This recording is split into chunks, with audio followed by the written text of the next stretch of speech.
Good afternoon, and welcome to session 2 of Transformative Practices for Group Processing in Spiritual Communities. My name is Andrew Kimball, and I have the pleasure of serving as your host this session. Just a bit about myself. I'm an ordained elder in the African Methodist Episcopal Church and earned my MDiv from Boston University School of Theology in 2019, where I currently occupy two roles. I'm Associate Director of Alumni and Development and Director of Online Lifelong Learning. I'm also an educational advisor to the Trauma Responsive Congregations program, led by Dr. Shelley Rambo and funded by the Lilly Endowment. Today, we are so fortunate to be joined by Marche Greer, a writer, editor, facilitator, spiritual director, and overprotective dog mom. Marche is currently the communications director for Black Lives of Unitarian Universalism and a senior partner at Still Harbor, an organization that trains spiritual directors and spiritually grounded facilitators. As both a trainer and graduate of the Still Harbor Spiritual Direction Practicum and group facilitation immersion programs, she is a spiritual director, workshop designer, and facilitator engaging hearts and minds at the intersections of spirituality and collective liberation. Marche is a trained writer and storyteller who received her Bachelor of Science from the Kent State University School of Journalism and Mass Communication. Marche was raised Pentecostal and later attended a United Church of Christ congregation. She's currently unaffiliated with any tradition, but still loves creating spiritual community and singing gospel music on Sunday mornings. She would describe her inner soundtrack as a combination of gospel music, her grandmother's prayers, Maya Angelou's writing, and her karaoke greatest hits. Once again, thanks to everyone who's joining us today. As a reminder, we welcome your comments and questions in the chat while Marche presents, and we'll engage your comments and questions right where she concludes. Marche, we are now in your hands. Thank you for that introduction. You made me just sound amazing, so I hope I can live up to that introduction. It's good to be with y'all. I may ask for your help in a moment, Andrew, because for some reason it's not letting me share screen. Give me 1 second.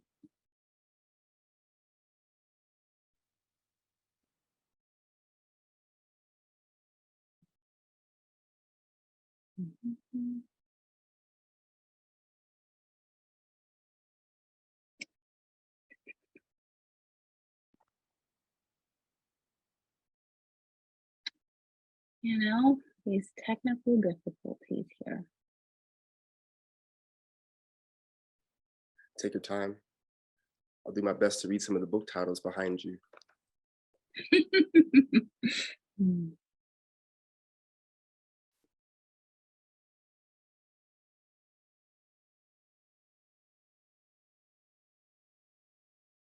Let's see.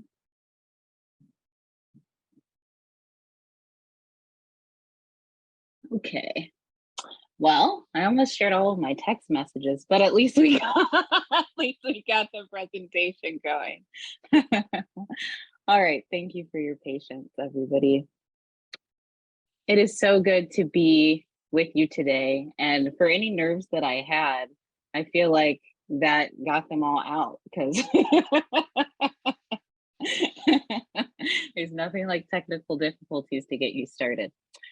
Today, I think the title of the webinar that we've been promoting was slightly different, but basically today I'll be talking about spiritually grounded and trauma-informed facilitation. So I'll be talking about preparing your space and your spirit to do spiritually grounded facilitation. And I'm so excited to be here. I want to start off with a brief description of what I look like for those for whom it could be helpful. I am wearing a jumpsuit, and you can see me from about the chest up, and it's short sleeved.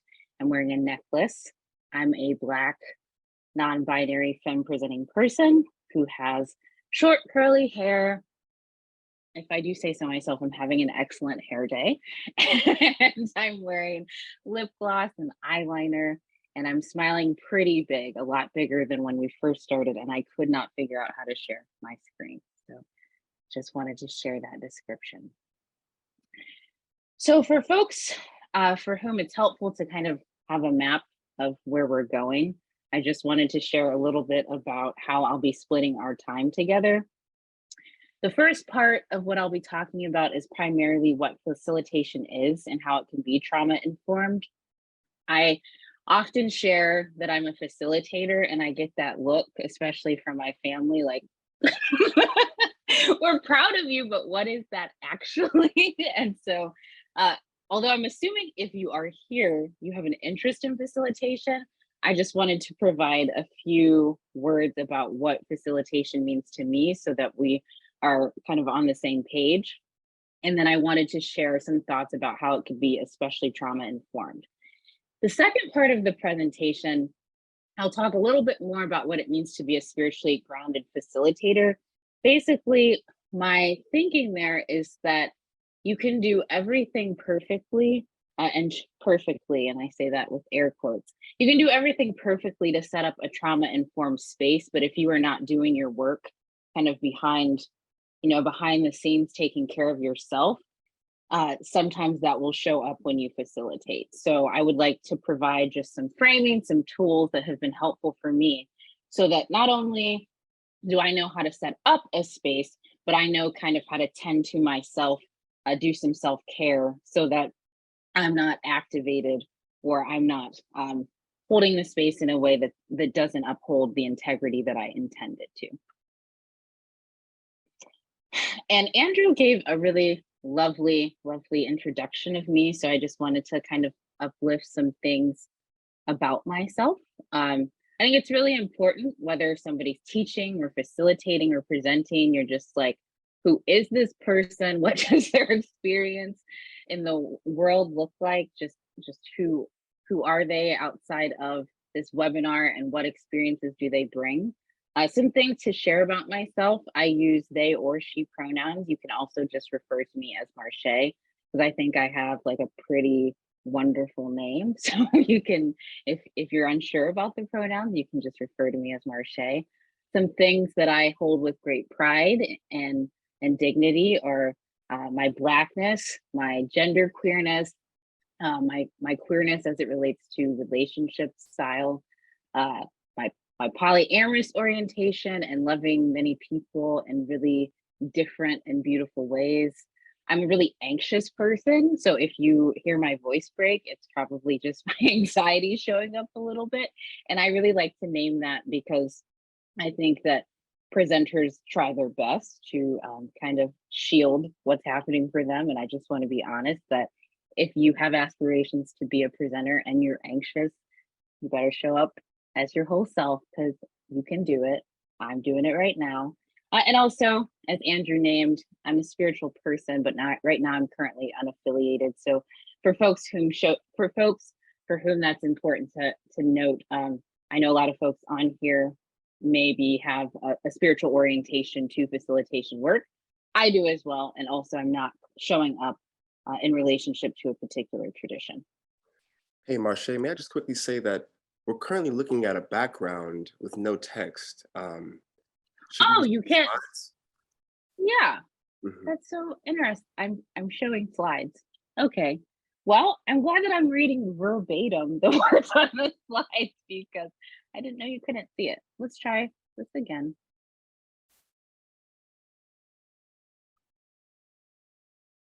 Can you see that? It's kind of like a background design, but there's no slides or text. Um, Huh. Hi, Marche, it's Elise. Do you want me to try and share my screen, or I can add the link to your slides in the chat and you can just go ahead with your presentation? Yeah, why don't you, if you wouldn't mind sharing them for me, I think that would be helpful Okay. because I know that some folks, myself included, respond a little bit better to visuals. And so I would love that. Sorry, y'all, I was seeing it, so I was rolling. But thanks for letting me know. So in the chat is a link to the slides, and I'm going to try and share my screen and we'll go from there. Thank you.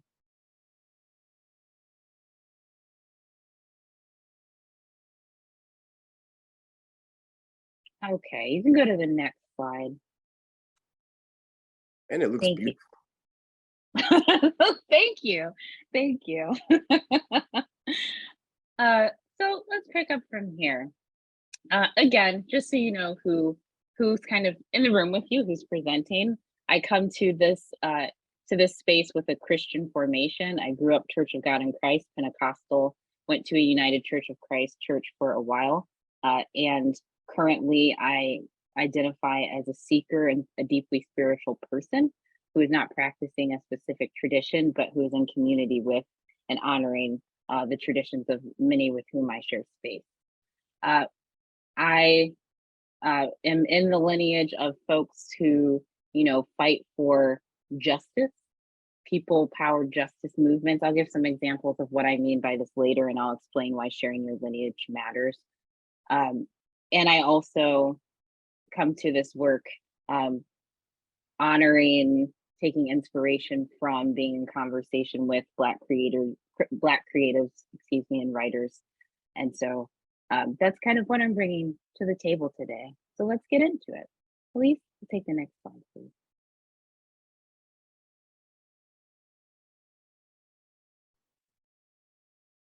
So if you're curious kind of why I come to the work in the ways that I do, if you remember what Andrew said, I'm kind of unusual in the sense of being a spiritual practitioner and teacher, because I didn't go to divinity school. I came to the work through writing and through kind of a grassroots approach of looking at the movements and the communities around me and wondering how I can contribute, and not really knowing what that looked like outside of kind of traditional settings or institutions. And so if you want to know a little bit about me, I'll leave that slide for you to read later, but I'm going to continue on since we had a few hiccups in the beginning.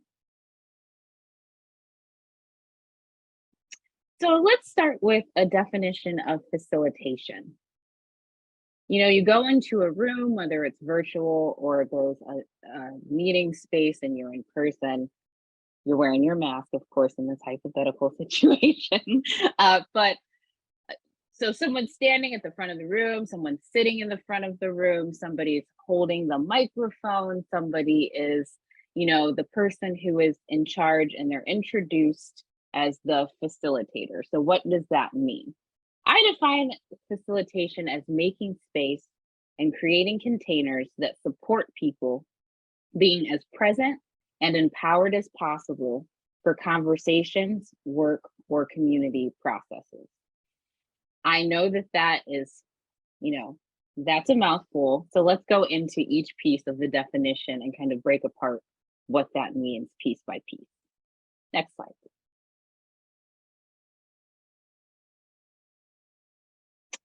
So what does a facilitator do? For those who have been facilitating a while, please bear with me.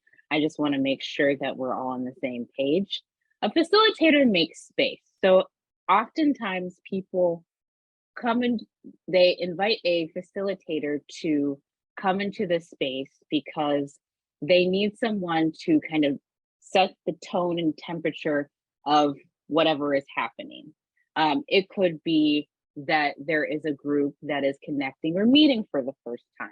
It could be that it's an established group like a church congregation or a community organizing organization who meets regularly. But there's some kind of need that's identified that someone else outside of the group typically, but I guess it could be in the group, but typically outside of the group, needs to kind of set the temperature and the tone of how the space is held.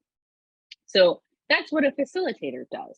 They come in with kind of a posture of humility and curiosity, and they ask a lot of questions and follow-up questions and provide summaries about what's happening in the room so people can come to their own conclusions.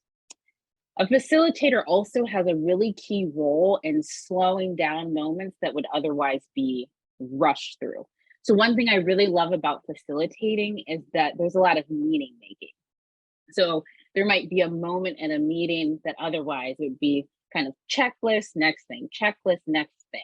A facilitator really invites people to be present with what's happening and to make meaning with other things.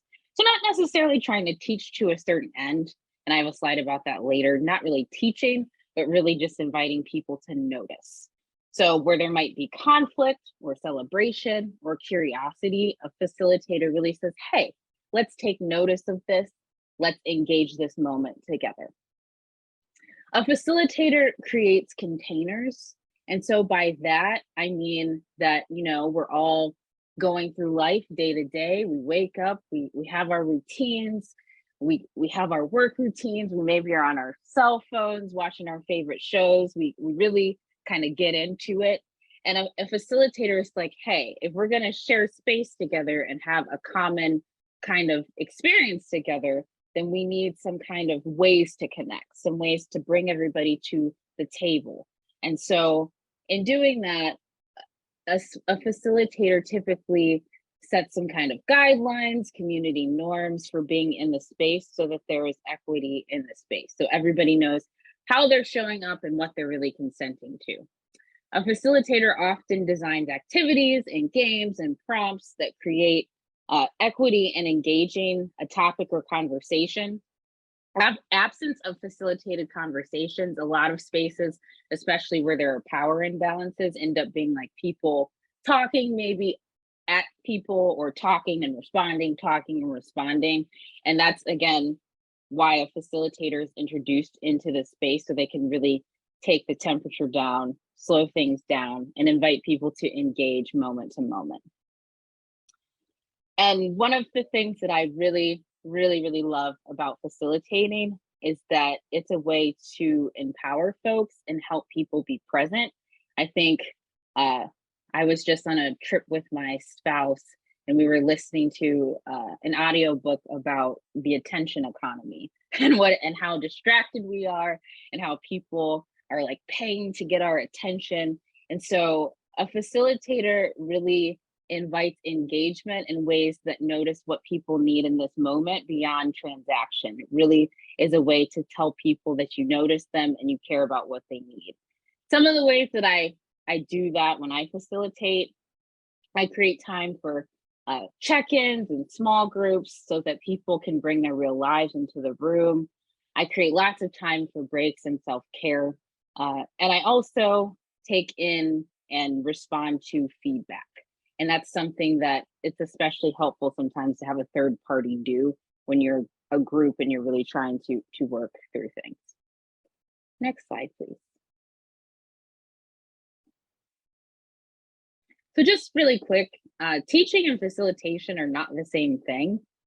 You can kind of integrate the two, and facilitators can teach and teachers can facilitate, but it's just important that I point out a key difference.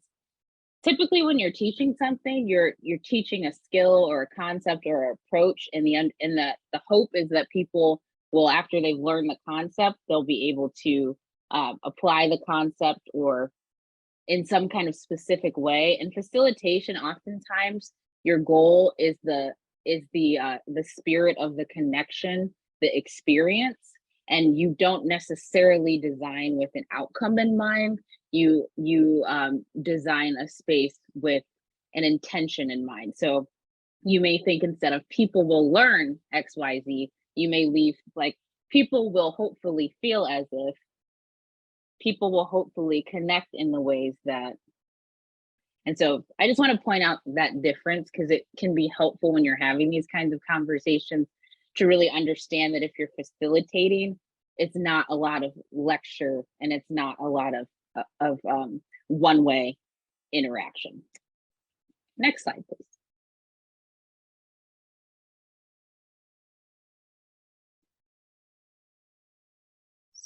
So just want to make sure I didn't skip. Okay, what is trauma-informed facilitation?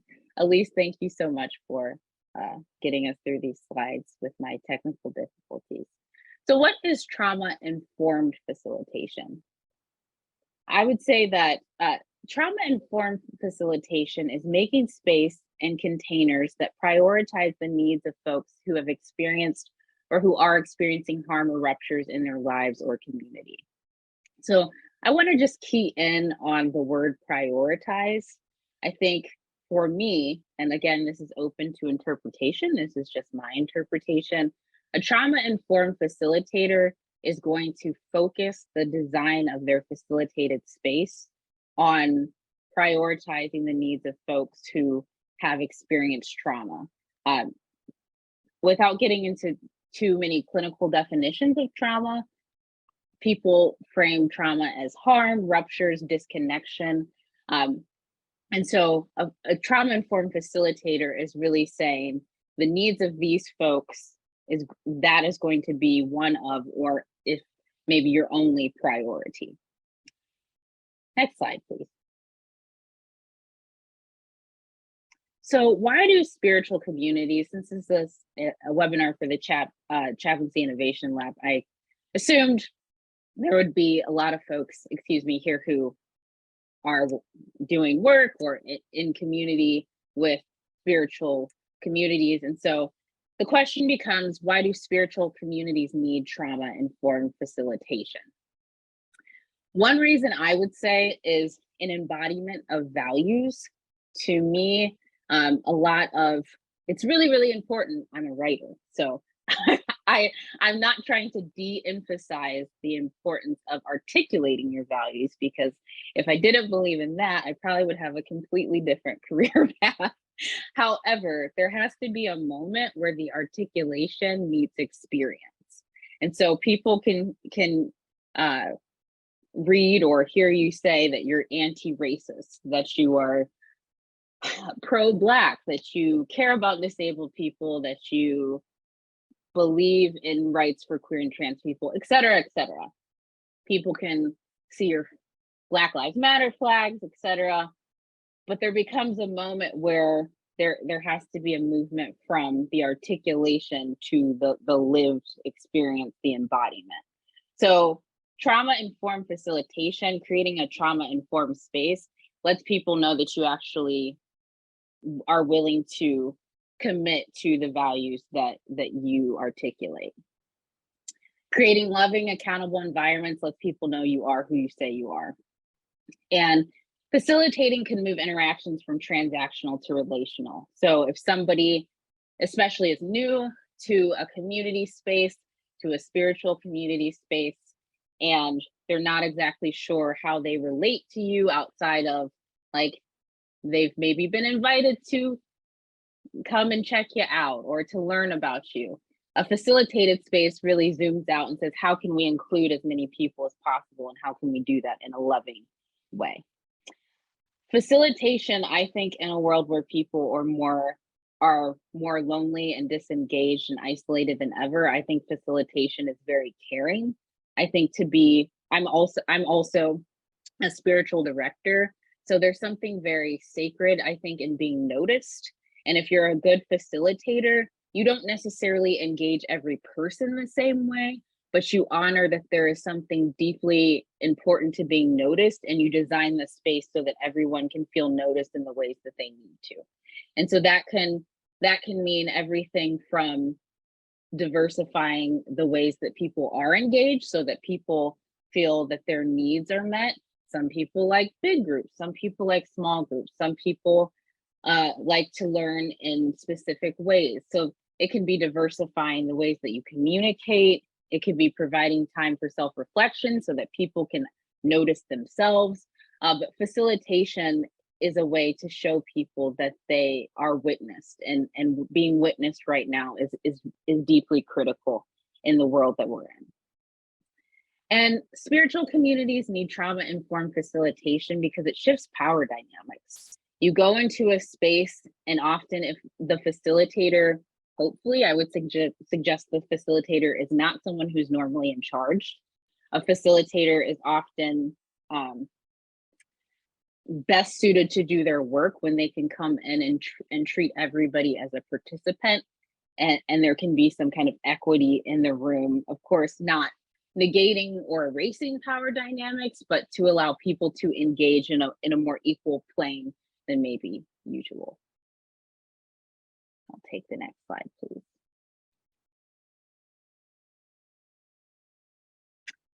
The people most impacted by oppression, and some of the reasons that folks might be impacted are listed there: race, gender, sexual orientation, disability, socioeconomic status, etc.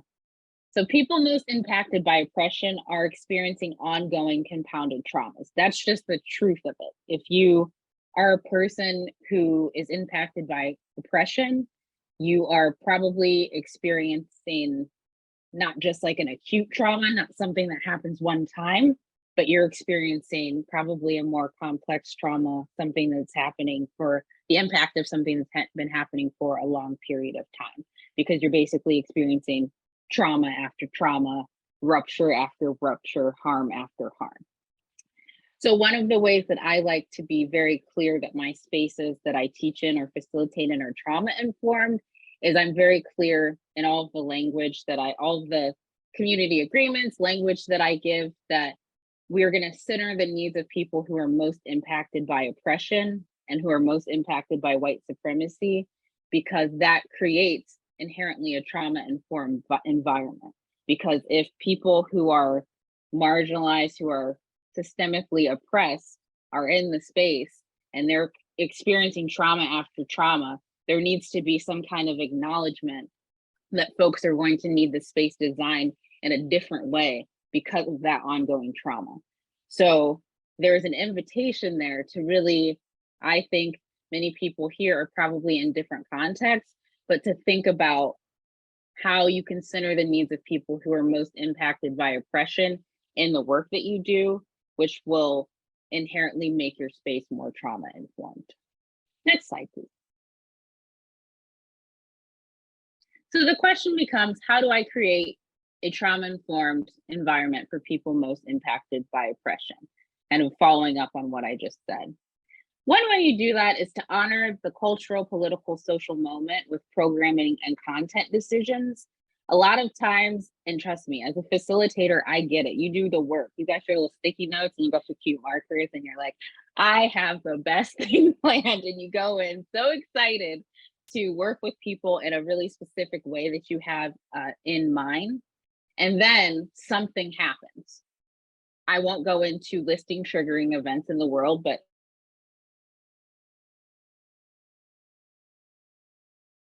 recording. okay. We're gonna make it, y'all. We're gonna make it. So sometimes people are inclined to just kind of keep going. And sometimes, you'll take the temperature of the room and that's what people want. They're like, I've had enough of whatever this is. I want to keep going.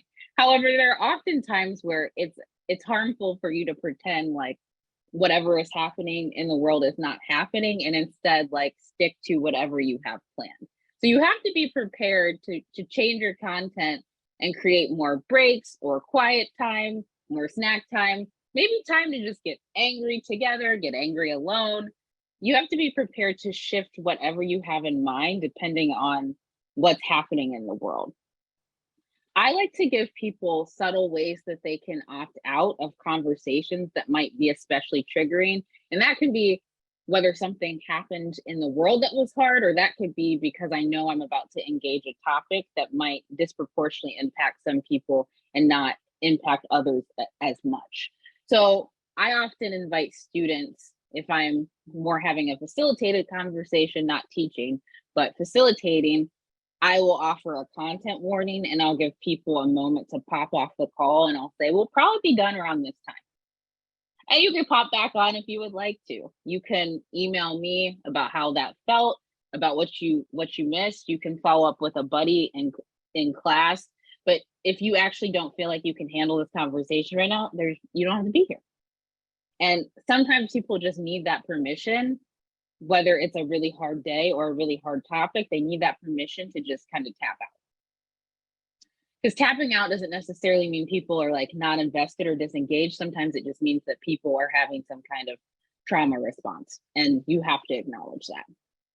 I also recommend that depending on the topic you're talking about, if you are in a group where there are a lot of people with a lot of different identities, that you consider affinity group spaces. So in Still Harbor's practicum that I teach, in our last year's cohort, we broke students into various identity-based groups.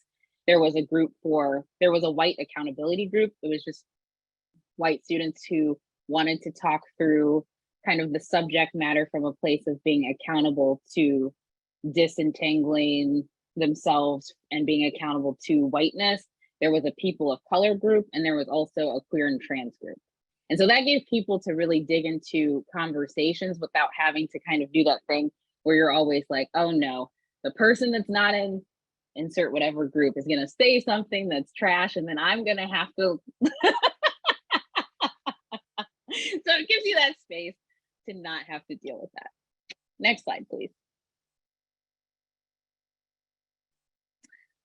I think it's really important if you're doing a trauma, and if you're trying to design a trauma-informed environment, to distinguish between, or distinguish with folks rather, what it means, the difference between being unsafe and being uncomfortable, or what I've called here transformative discomfort. I was like, ooh, I like that.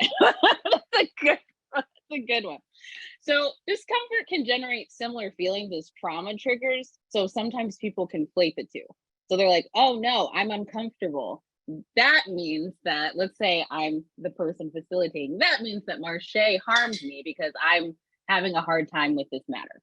Well, I'm not trying to diminish that triggers are very real and necessary to pay attention to, and discomfort and lack of safety are not necessarily the same thing. And so it's really important to cultivate that kind of that skill set in groups that you're in, where people can kind of make that distinction for themselves, and that really helps set the tone of the space. So some advice I'd give for that: move at the speed of trust. Sometimes people try to have really hard conversations in groups that have just met, and that actually can be really, really hard and not supportive and not very trauma informed, because you're asking sometimes for people to basically like open their deepest wounds in front of strangers. And there's absolutely no reason that people should feel comfortable to that. And then you might perceive that as resistance to whatever you're offering, when actually it's just like not being comfortable with having a certain conversation absent of certain trust. And so in Adrienne Maree Brown's Emergent Strategy, I'm not sure if it was her quote, but it's the first place I read it. She says to move at the speed of trust. And I really think that's a good advice when you're trying to move through tough conversations, to not, I see a typo there, to not try to push people to have conversations that the group's not ready for because they don't really know each other. I think creating opportunities for mind and body connection is really important when you're doing trauma-informed work. So you'll see I use the word embodiment a lot for people who are just getting familiar with the term. We're really talking about making that kind of mind body, if you're a spiritual person, spirit connection, so that it's easier to tap into kind of a whole sense of self, especially if something is hard. You might know some of the roots of where hard feelings are coming from, and they might not necessarily be connected to the moment as they seem. And I also recommend that people have a progressive stack. When I think about inviting people towards discomfort when it's safe, I think about how some people are used to speaking no matter what, and they don't realize that if they're less impacted by the subject matter, especially if it's about the ways that oppression plays out, that it might not be that their voice is the voice that needs to be on the mic. So sometimes it's just like, hey, to make this space as safe as possible, we're going to center the people who are most impacted. And that's just the way that it has to be. And that might not always be popular, but sometimes it's absolutely necessary. Next slide, please. And finally, find the joy. I think that especially if you're working with folks most impacted by oppression, sometimes the tendency can be to talk about the most horrible things that you can think of related to that group. So for example, I as a Black person don't always want to talk about enslavement. That doesn't mean it's not like historically something that I find significant, and I don't realize that there's generational trauma that is a result of that. And also there are many other things about Black culture that I love, the music and the dancing. And while some of that has come from pain, not all of it is something like, the pain is not always something that I want to sit in. So in the spaces that you're cultivating, I would invite you to think about where the joy is. It can't be all trauma all of the time. It can't be all hard things all of the time. I like to create music, moments to share music, for example, in places where I facilitate.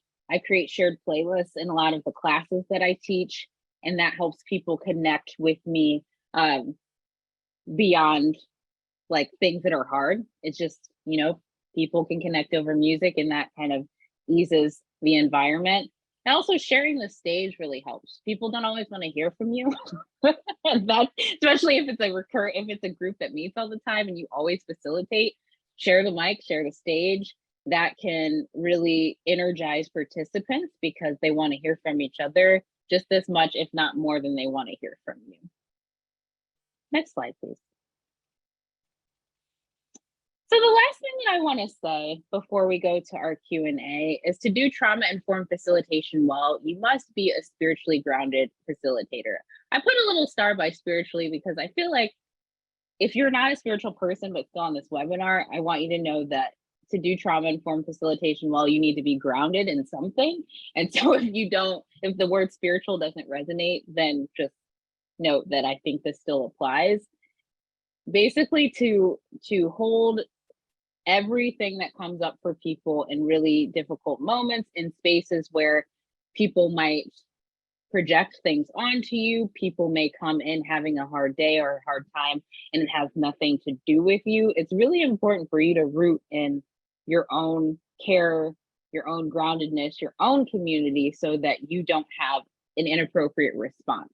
Because while I'm not telling you that as the facilitator, you should just receive harm and not speak on it, I am saying that there is a degree where if you responded to everything, every different temperature change in the room and everybody's mood and everybody's hard time, if you responded to every single thing in every session, you would not be a grounding place for the participants in the space. So that's something to keep in mind. Next slide, please. So to be a spiritually grounded facilitator, I would say you need to engage your own support system, especially to avoid countertransference, which is when you're holding a space. This can be, sometimes they talk about this in spiritual direction, for example. You start to project onto someone reminds you of like a moment or a thing or another relationship, like a client reminds you of something and it activates something, and then you project onto them. And so it's really important. There have been many moments where I facilitated where something really gets, like, nobody's doing anything wrong, but it activates something in me. And so I need to make sure that I'm doing my own work outside of the space so that I'm not responding from a place of like constant activation. So I work with my own spiritual director. I've had various coaches. I have a therapist. I have peer groups that I've been a part of or that I'll join as needed. And I name this noting that access is an issue here. And I just want to say that very clearly. Not everybody has all of the same resources, but this is more an invitation to really think about the resources that you do have and to engage them regularly. And so I just named some training programs or organizations rather that you might engage. Still Harbor, Faith Matters Network, the Embodiment Institute. You might watch another webinar in the Chaplaincy Innovation Lab. But I would encourage you to just continue to train, to stay in community. That's an important part of being grounded and showing up well in a trauma-informed space. And supervision, people call it different things, but really getting into a group where you can tell stories and you can kind of name what's live for you, where you might need advice or feedback in the work that you're doing is really important. So you might not call it supervision, but that's what I mean by that. Next slide, please. Be accountable in the work that you do. You need to know who you would go to if you caused harm and you needed support in moving toward repair. I know that can be kind of a scary word, but the truth is that we all cause harm. That doesn't mean that in noting that we're saying that we won't do as much as possible to avoid causing harm.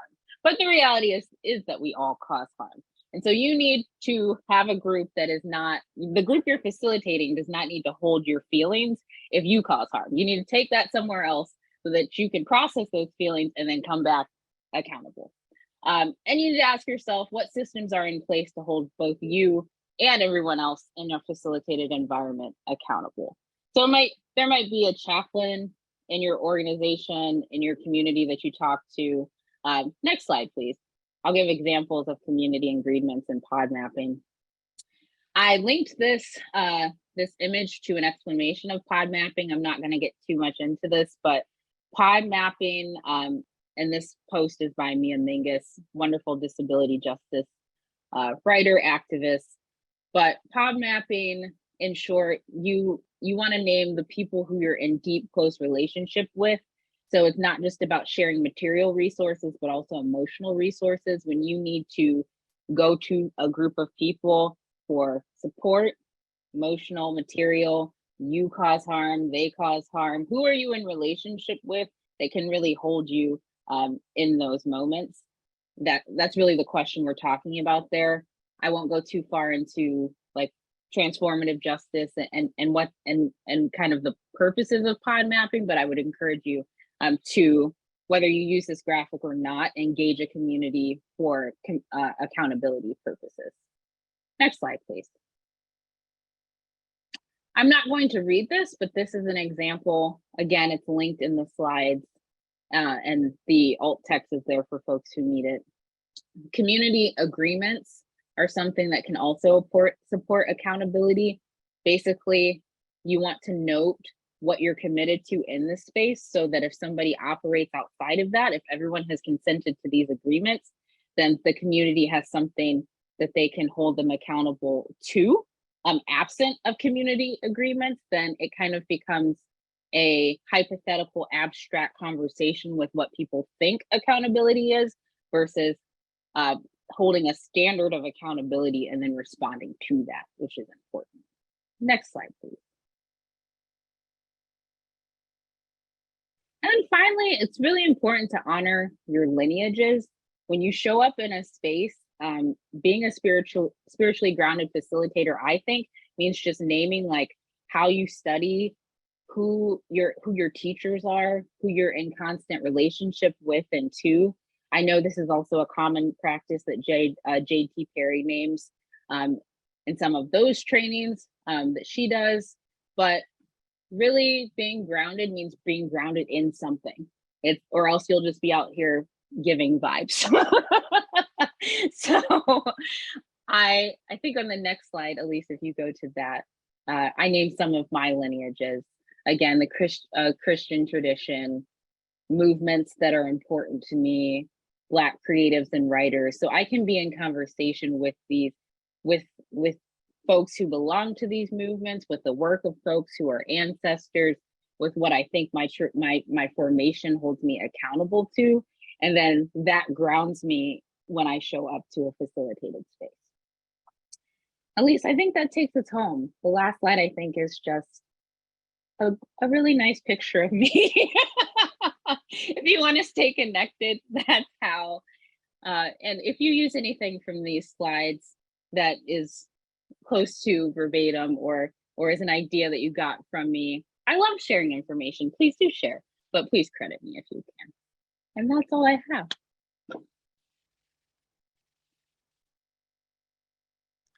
Thank you so much for offering so much wisdom and practical advice for facilitating trauma-informed conversations. To our audience, the floor is open for your comments and questions at this time.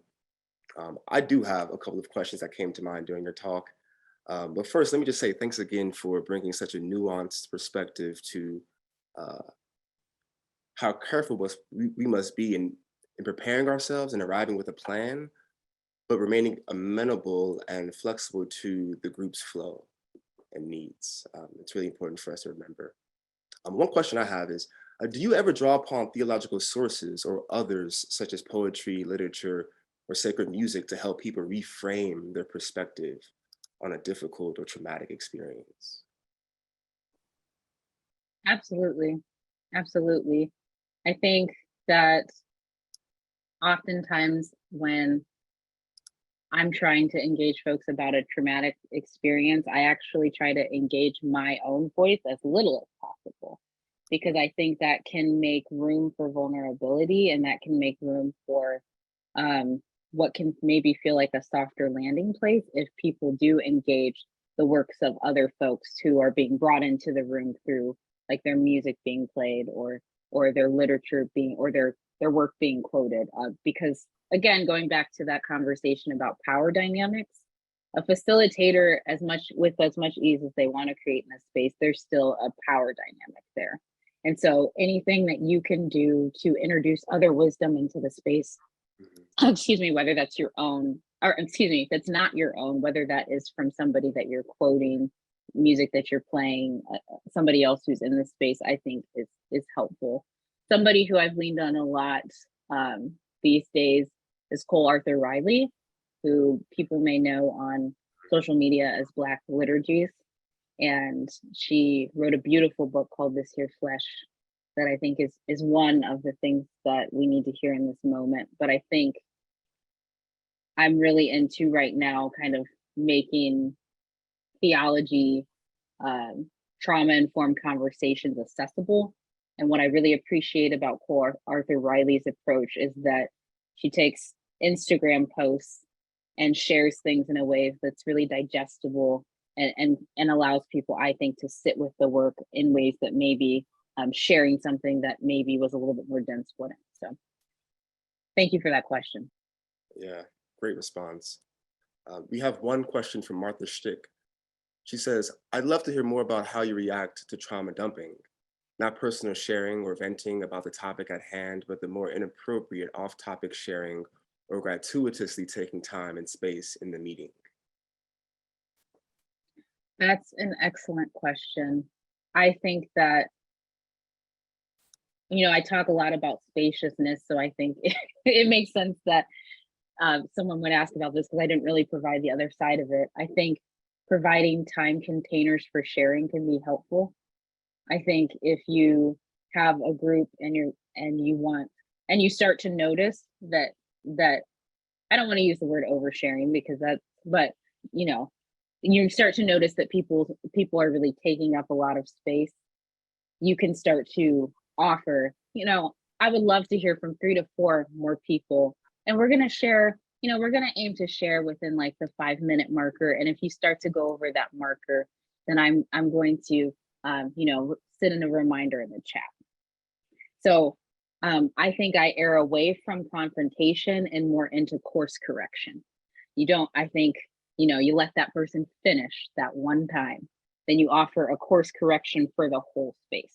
And then if it continues to be a problem with that person, if there is a way to talk with them during a break, maybe if it's a group that continues to meet, maybe you ask to have a one-on-one with them through email. People tend to respond, I think, to group course correction a little bit better than confrontation, if possible. Awesome. We have a question from Maya Twet.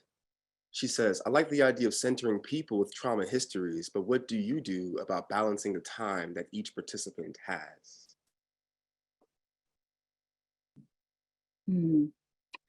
I think that I really believe in boundaried sharing. And by that, I mean people being clear what their own boundaries are, and maybe and then kind of tuning into those boundaries to create shared agreements in the space. And so I think when you facilitate well, one of the things that this question kind of brings up for me is people start to talk a lot when you facilitate well. It can be surprising because, again, people aren't used to being kind of noticed or witnessed in that way. And so depending on the context, I think if I noticed somebody was in distress and I could offer some kind of support, I would say, thank you so much for sharing. I would love to continue this conversation, and I'm going to follow up with you in this particular way. I think in ongoing community, I would be inclined to follow up that way. If it's a one-time space, I think that, again, I would offer a course correction. Just, we really appreciate you sharing. I think if we want to hear from more folks, if we want many voices in the room, we're going to have folks share a little bit shorter. And that feels like less of a personal ouch and more of a slight course correction. I think I didn't go through a specific example of community agreements, but one that's really common that you'll hear is make space, take space. And I think that's not just about assessing if you have a marginalized identity or not, and then kind of moving toward the mic if you do and moving away if you don't. It's also noting that the space is communal, and if you're the only person who shares, then we're not getting a communal experience. So framing it that way can also be helpful. From Melissa Adriani, really excellent content. Thank you. Could you speak a little to facilitation of very small groups, 3 to 5 people? Yeah, I have facilitated writing groups that are smaller. I'm currently actually facilitating a writing group where we just workshop each other's work. I think in small groups, shared responsibility is really important, because otherwise there can be power dynamics or kind of like odd relationship dynamics that could develop. For example, if it's a group of 3 to 5 people, if 2 people or 3 people in the group are really close, have like a really close relationship, they may not even intentionally be doing it, but they might start to isolate other people. So giving shared responsibility of like who will do some of the planning, who will have voice in the moment, etc., I think is really, really important. So with the group that I started, it's 4 of us who meet in the writing group.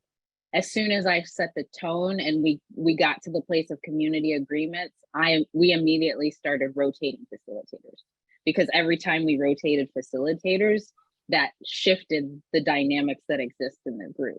But I didn't shift the facilitation until I was clear that we had the agreements that we needed in order for the group to succeed.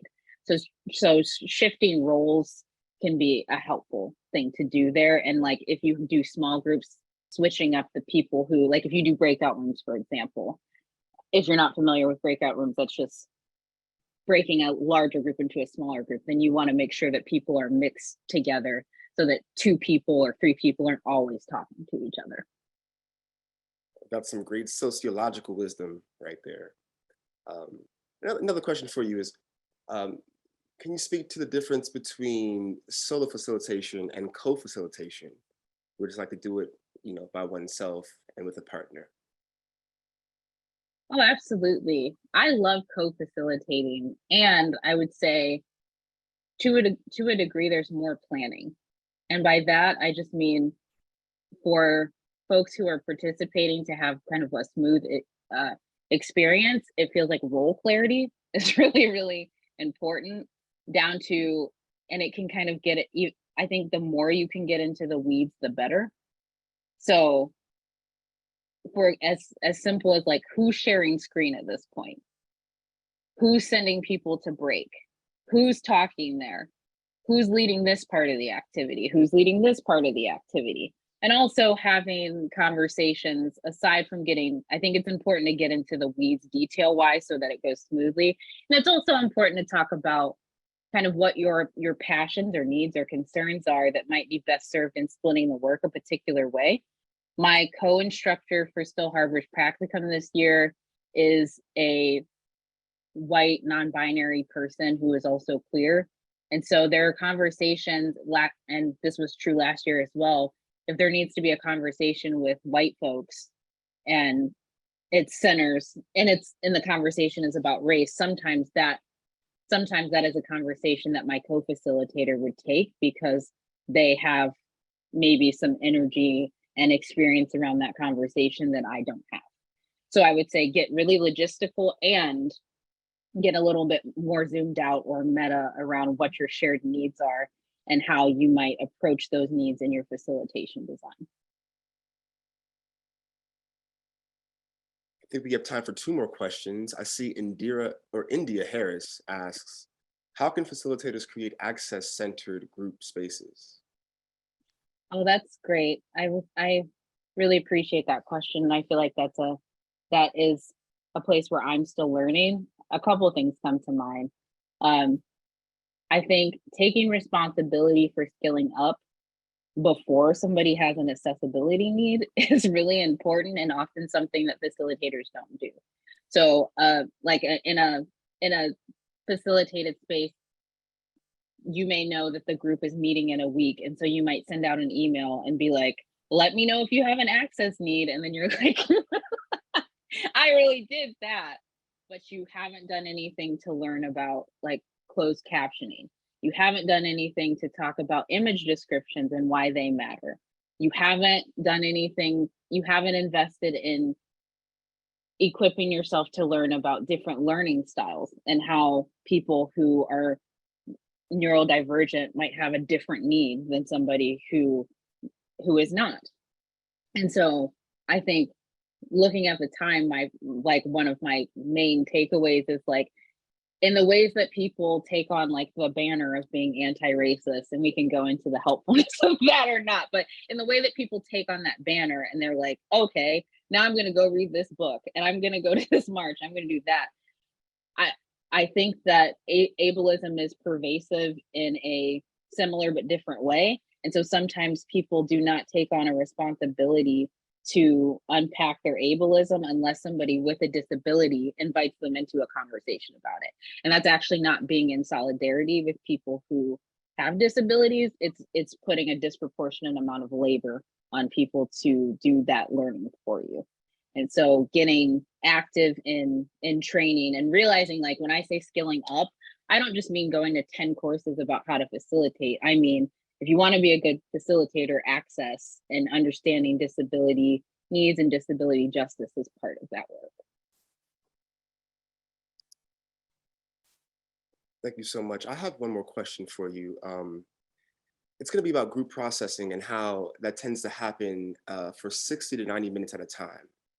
When you meet with that same group for multiple sessions, for example, how do you note take and remain present in the moment? I think hosting sessions on Zoom makes it a little bit easier to note take and hide it.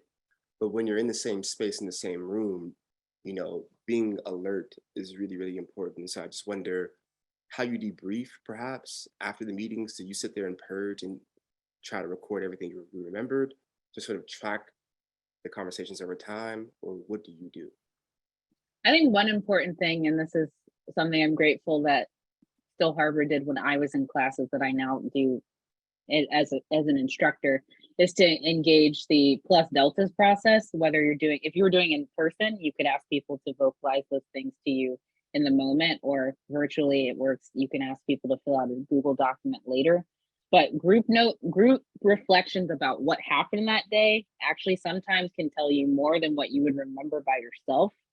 And so when you do something like a plus deltas or like opportunities for improvement and successes, however you want to divide or label the distinctions of the like, yes, this worked, no, it didn't.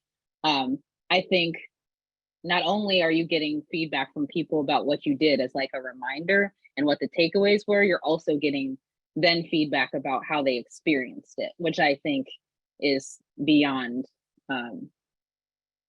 I can't say how helpful that is at the end of a program or a recurring group to then have a collection of plus deltas, because then ultimately, if you're a facilitator, that matters the most, what people experienced and how they experienced it.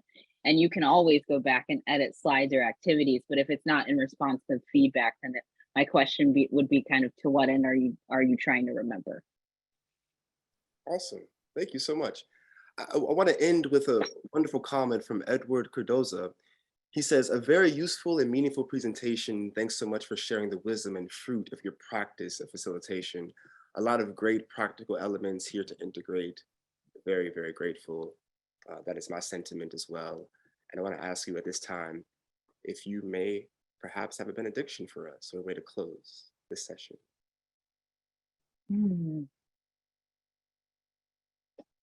May divine peace be with you until we meet again, until we cross the distant shore and we shed a tear no more. May peace be with you until we meet again. And that's an adapted version of Kurt Franklin. Ashe and amen. Be well, everyone. Take care.